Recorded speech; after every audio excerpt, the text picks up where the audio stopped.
Hello everyone and welcome to another episode of the ROKER RAPPORT podcast in association with the Sunderland Community Soup Kitchen, and you join us in the aftermath of Sunderland's 1-0 defeat at home to Blackpool. Unfortunately, the lads couldn't pick up a much needed victory in a game against a team one place below us in the table. Fantastic goal, just one of those days really, but the performance left a lot to be desired, and in a break away from tradition, we're not going to rate the players tonight because it just was one of those games where I think we'd probably all sit giving 5s and 6s out, and instead we're going to maybe try and look at the wider picture and what this means and how we can kick on from here. And joining me is Bomber. How we doing, mate? All right, Gav. Yeah, not too Lovely. bad. Getting too used to coming on and talking about mediocre performances recently. Yeah. But yeah. And Craig, how you doing? Yeah, not bad. I think you would have been generous with 5s and 6s, so I'm pleased that we've scrapped the ratings and we'll somehow try and summarise what we've just all watched. Yeah, Sunderland are currently sat 4th in the League One table. Obviously, automatic promotion is over and done with because we are 10 points behind Peterborough, so we can't go up automatically. All those people who were clinging onto that notion were just about clinging onto our place in the playoff spots, to be fair. I mean, Portsmouth, they drew with Accrington tonight, and it was a late goal from Accrington which got them level. Otherwise, Portsmouth would have been just 2 points behind us. Looking just outside the playoff spots is Oxford. Creeping up just behind them are Charlton. So, although our place isn't guaranteed, I think a point will probably do it. Tonight's performance, though, I think, Bomber, isn't it? You've kind of just got to hope we just crawl over the line and allow the pressure to reduce and sort of think about the playoffs. I mean, Lee Johnson in his post-match comments, he certainly seemed to be talking about as though we've already qualified for the playoffs and just needing to get ourselves into a good position for that.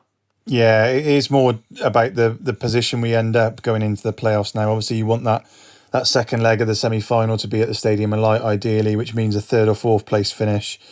I would agree with Lee Johnson. I think the playoffs are guaranteed. I think we only need 1 point, and we're playing Northampton and Plymouth, which, with the greatest respect, we should. You'd like to think anyway we'd get at least a point from those 2 games. So yeah, and obviously in his post match, he's saying about making sure that we peak for 20 days time or whatever it is. So he's obviously got both eyes firmly fixed on Wembley and a playoff place and promotion via that route. I don't think all 3 of those teams are going to catch us to the point where we drop out altogether. So I'd be very much of that mindset as well.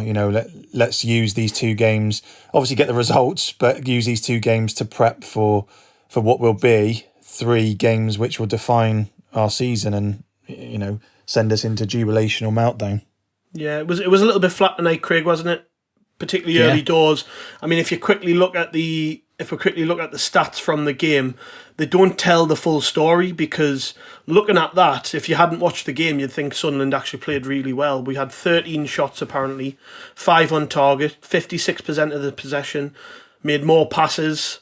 We had loads of corners. We had 12 corners to Blackpool's 4.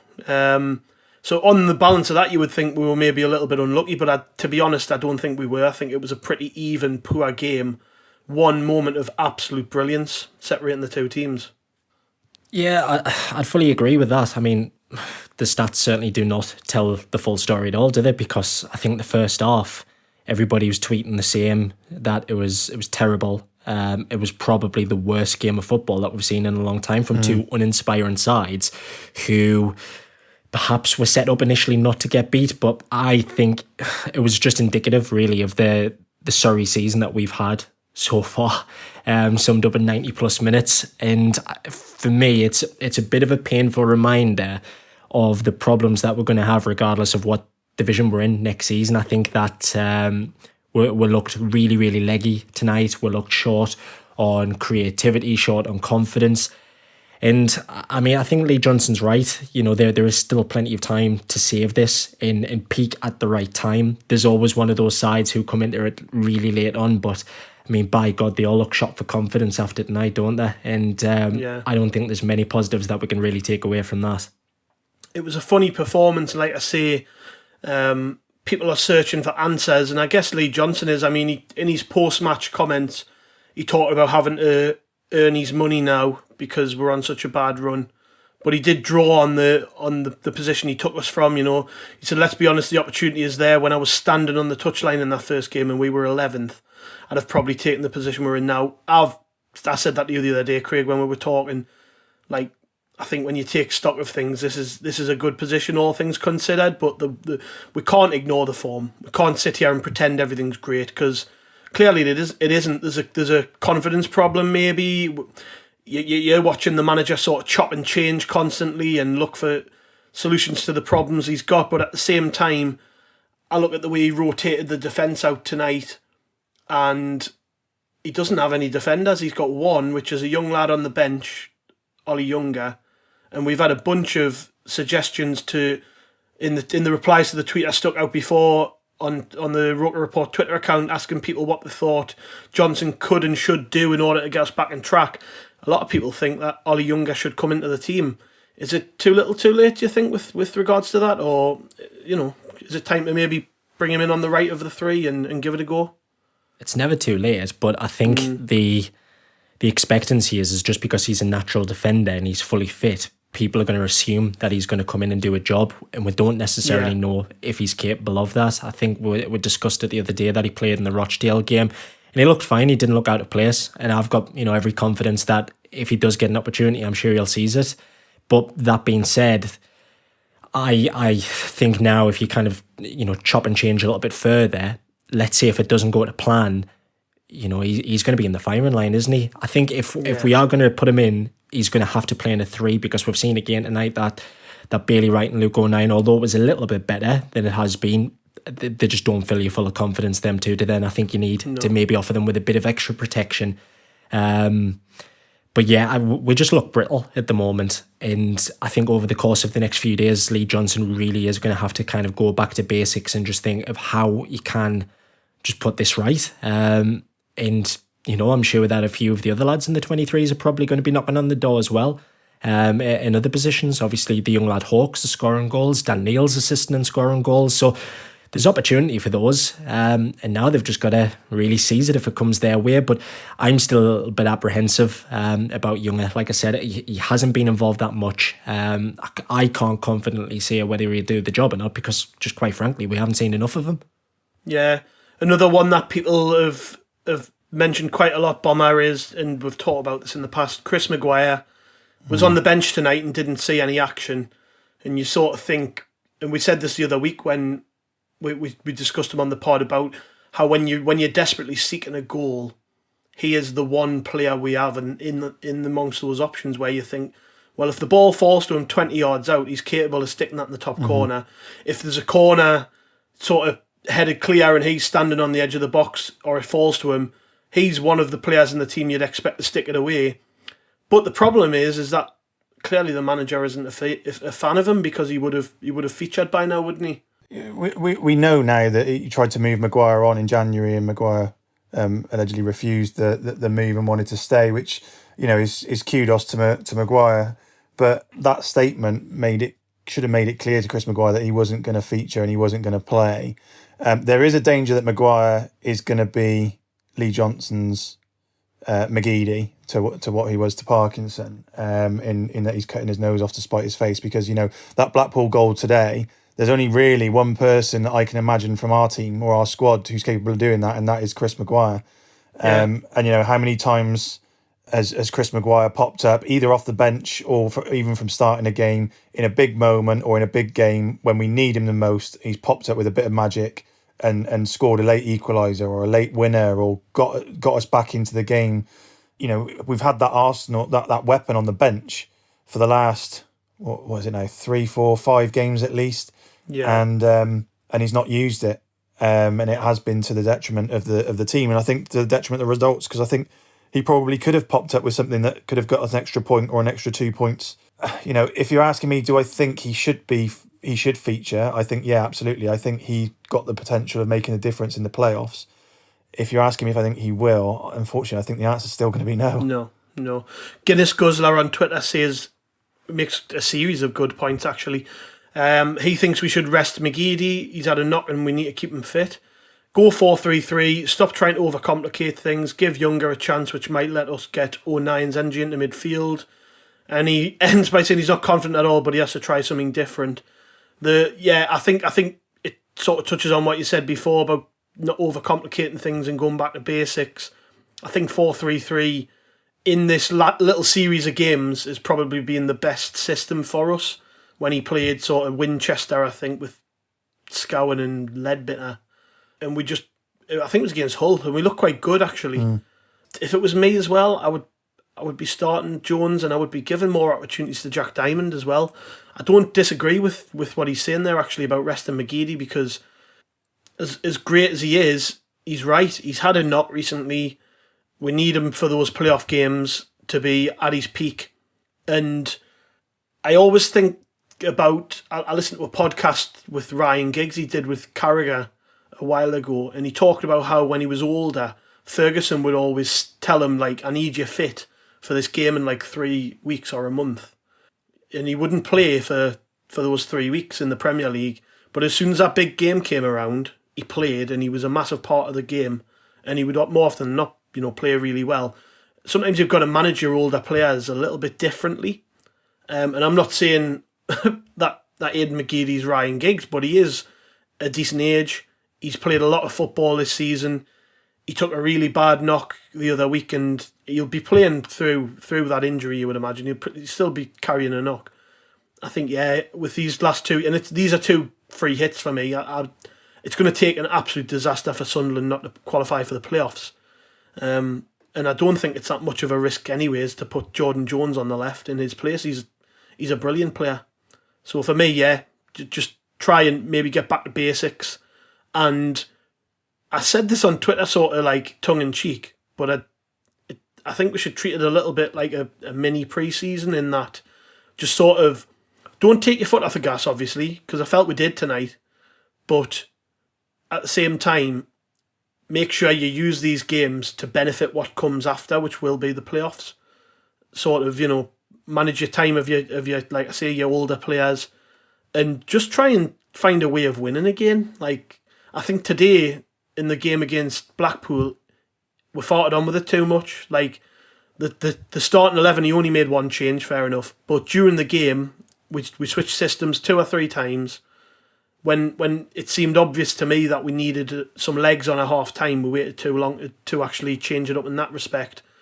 And as we've already touched on, Chris Maguire was sat on the bench. He brought on Ross Stewart, who for me, I mean, he doesn't look like... I think Ross Stewart would probably be better off starting games. As an impact player, I struggle to see what he brings, because he's very, very like for like when it comes to White. Like, he's a big lad, tries to run about a bit. But is he going to change a game in your favour? Probably not. Okay, we'll move on. We've had a bunch of questions on Twitter.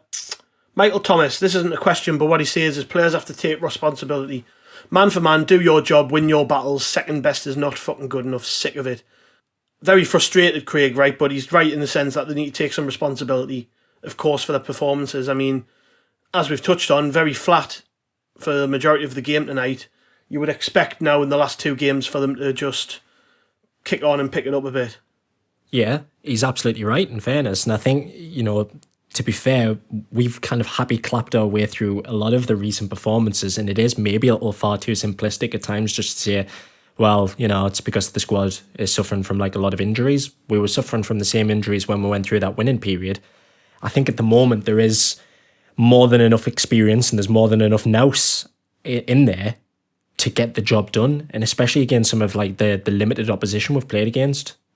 We should have took points against Wigan. I mean, Christ, we should have even beat Hull, and they're going to be crown champions. We need really to get that steely mentality back into the group, because it's been lost. And after watching that one back tonight, I'm looking at it and I'm thinking, where's the leader on the pitch? You go 1-0 down, and we talk about it all the time, but the heads have gone.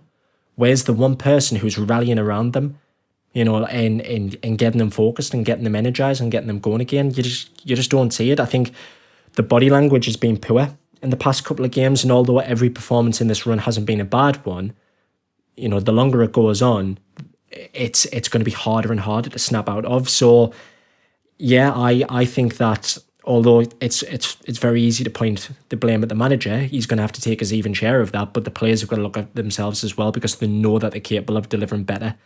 And Chris Maguire, for example, who we've mentioned, if I was him, I'd be knocking on Lee Johnson's door immediately saying, look, it's not working. Put me in, get me involved, because if you're wanting to change a game, you're looking at somebody like him to come on, high stakes player. Yeah. You're chasing a game, you need a point, you need 3 points, whatever.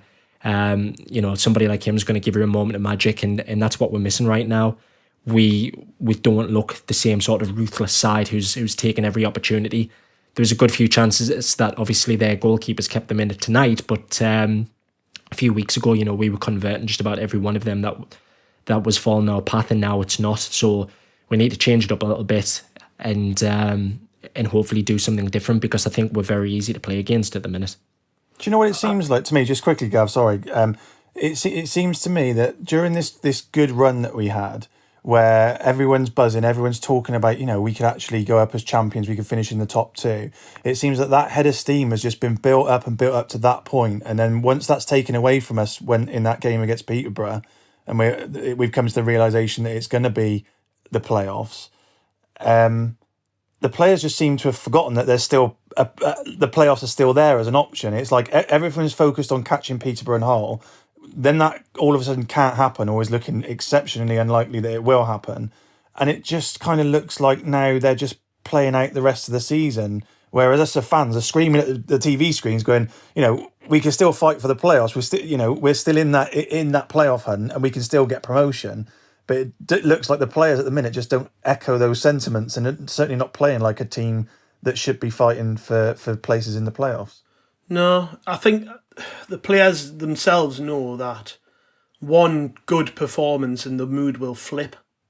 That's all we need. We just need to go out on Saturday, and we really need to just go out and win convincingly.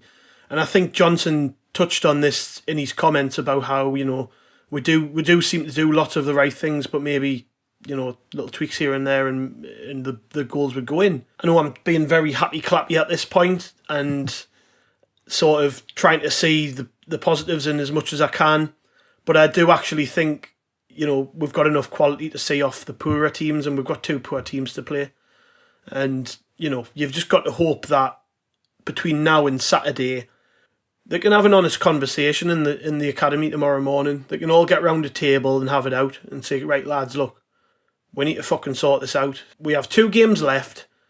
You either want to be a championship player next season, or you're going to end up playing in League One. And not just that, if you love playing for this club as much as we believe you do, you're fighting for your spot at the club, because if this team goes up, then you have a great opportunity to retain your spot, to play championship football next season at a brilliant club when fans are back in the stadium. But if we continue to toss it off and we throw this away, then majority of you will be out of contract, looking for new clubs, and you won't be retained because the club will look to go down a different avenue, and it'll be your loss. It'll be your loss, and you'll not be able to play for Sunderland. And I think for a lot of these players, this is the biggest club they'll ever play for, and they need to remember that. And there needs to just be a very, very honest conversation amongst those players, doesn't it, Craig? Really, when I think about it, I think that there's enough experience in that squad now to be able to deal with this pressure and sort of handle it in a very mature way. Yeah, and they were rightfully praised all of those weeks where they were ending all of these curses, or we finally beat Burton Albion, we finally beat a Joey Barton side, we finally beat Fleetwood. So if, like you said, you win one game and all of a sudden the mood and mentality just changes, as is the nature of football fans, isn't it? Like, especially Sunderland fans, if you literally give us the tiniest amount of hope and optimism, it's just a complete 180. It gets you believing in everything again. Hence the reason why we'd all wrote the season off so many times, and all of a sudden we were believing again because the players believed, and it's that in unison. If they don't believe, then we don't believe. And if you look at it, I think based on the league table now, if it finished as it was, I think we'll play Blackpool again in the playoffs. I'm not 100% sure on that, but over the course of those 2 games, they're not exactly 100% better than us. I appreciate they've beat us and they haven't conceded a goal against us in 2 outings, but there weren't anything spectacular to write home about. We've beat sides this season who were comfortably better than they were. We've just shot ourselves in the foot. We've been wasteful in front of goal. And I think that's what they've got to look at. If that quote resurfaced again from McGeady, having to go at the players a couple of years back, saying if you're happy to draw with Accrington and Stanley at home, you'll never go anywhere. And I think something like that needs to be reinstilled, just to basically say, like, look, this is not good enough, and you know that you're better than this, so deliver it. But like I said, I think I've got some concerns in respect of who's capable of standing up and actually delivering that message, because, Christ's sake, if we keep going 1-0 down and the heads are going down, then nobody's going to believe in them. And one of them's going to have to take it by the scruff of the neck. We all talked about Max Power and, you know, the responsibility that he's took upon himself to display those attributes that you want as a captain, and not to necessarily dig him out, but I haven't seen that in recent weeks. I haven't seen somebody who's going to be, you know, rallying around the players and giving them a kick up their arse and giving them the praise when they need it and digging them out. Not since that Oxford game. In a weird, like, ironic way, it rattled both teams big style that day, where we come out of that with maximum points, but it's almost like whatever's happened in that halftime tunnel where the incident was, it seems like we've just fell apart. We're now just a shell of ourselves, so it has to change. And again, the evidence is there to show that they can do it, so do it. It's as simple as that. Yeah, there's nothing. I wouldn't say there's anything to fear though, Bomber. Really, there's, like I say, two fairly straightforward games. I think on paper, you know, two struggling teams, but we have a lot of quality in our squad, and we're just not realising that quality at the minute. I mean, like Craig's just said, you're looking at the likes of Power, for instance, who's the captain and the leader, and I actually, to be fair, Craig, I feel a little bit sorry for Power in the sense that and I said this the other week, he's shifted around too much for me. Like today, he played right back, then he played right centre half. Then I think, did he go into midfield? He did go into midfield. He's not the only one, mind. In fairness, he's not. I mean, Gooch has had to do it as well. And I think what has been asked of these players, in truth, it's been like incredible. And it is testing on them, not only mentally, but physically as well. And people will forget about that our injury record it's absolutely minging. And you've got Luke O'Nien at left centre back and then right centre back again today. You know, these lads have played absolutely everywhere where they've been asked, and like I said, that's a credit to them. But I think with that in mind as well, they've got to try and draw on the positives from that to say, actually, I tell you what, we've managed to fight ourselves up to 4th in the league with a makeshift team and with injuries galore throughout the squad. We're missing a solid spine in that team. At this point, like I said, you know, if they're capable of playing out of position and still competing with these sides, why can't they find that extra 5 or 10% to go and finish the job? Yeah. Some final thoughts on the performance against Blackpool and Bomber. How much can we really dwell on what we've seen? For me personally, I'm not going to dwell on it. You know, I've resigned myself to the fact that we're going to be in the playoffs. I would have liked to have seen something that would have given me confidence or optimism going into it. I'm not saying that I'm not optimistic, but I've not seen anything tonight that has kind of solidified that optimism or enhanced it. The one thing that I would say, this result and this performance aside, is that you look at the teams that are in those playoff positions. You know, your Lincolns, your Portsmouths, Oxfords, Blackpools. None of those teams have turned us over. I know we've lost to Blackpool and we lost to Portsmouth. That one earlier in the season was probably a bit of a hammer in the 3-1. But those teams we've all put to the sword at some point at this season, with exception to Blackpool. So I wouldn't have any fear going into it. And, you know, on paper, I would say we've got more match winners than any of those sides. So, you know, a one-off game at Wembley or a semi-final across 2 legs, I'd back us.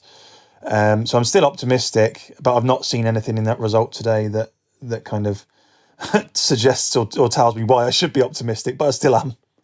Yeah, you just got to have a little bit of hope, I think. Yeah, there's always hope, mate. Are you still hopeful, Craig?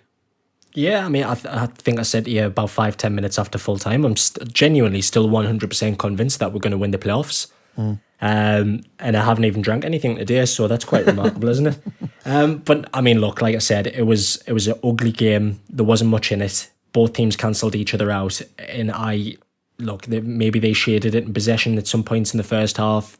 Perhaps, they've had maybe a couple of better chances here and there, but we still created an awful lot to win that game tonight. I think I'd be more concerned if we weren't creating anything at all. It's took a pretty heroic performance from Chris Maxwell in goal, just kind of reminiscent of the Charlton game a couple of weeks back. Again, I've not thrown Lee Burge under the bus, but maybe that's a difference in some of these games. Their big players have rose to the occasion, and I think it felt more of an occasion for Blackpool tonight. You've seen what it meant to them at full time. But again, look, I mean, if that's like a warm-up game for a couple of weeks from now, that's your team talk, isn't it? For those games going into the playoffs. These are beating you twice. They're going to be convinced they can come and do it. So now you go and beat them when it's more important. So, look, there's still plenty to fight for. I understand everybody's frustrations and stuff like that. But if the players decided to jack it in now, we'd all be pissed off and going, you can't do that. So I think as fans and players alike, we're just going to have to try and get on with it. Forget this run of form. 4 games to go, isn't there, with the hope that we go to Wembley for the 5th. But yeah, I'm still confident we're going to go up.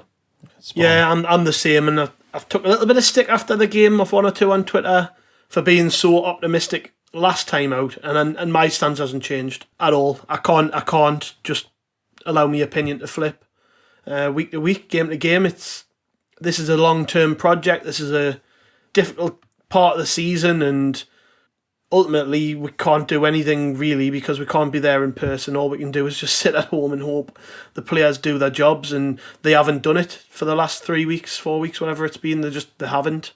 They haven't turned up when we've needed them to. They've not had the rub of the green.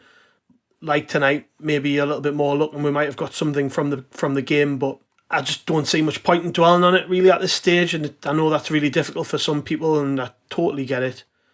And I mean, tonight it would have been great to just come away with 3 points into those last 2 games, qualified for the playoffs, and looking up rather than down. But like I said a little bit earlier in the show, I think that, as fan base, we're pretty easy to sway, and a good win on Saturday will change the mood dramatically.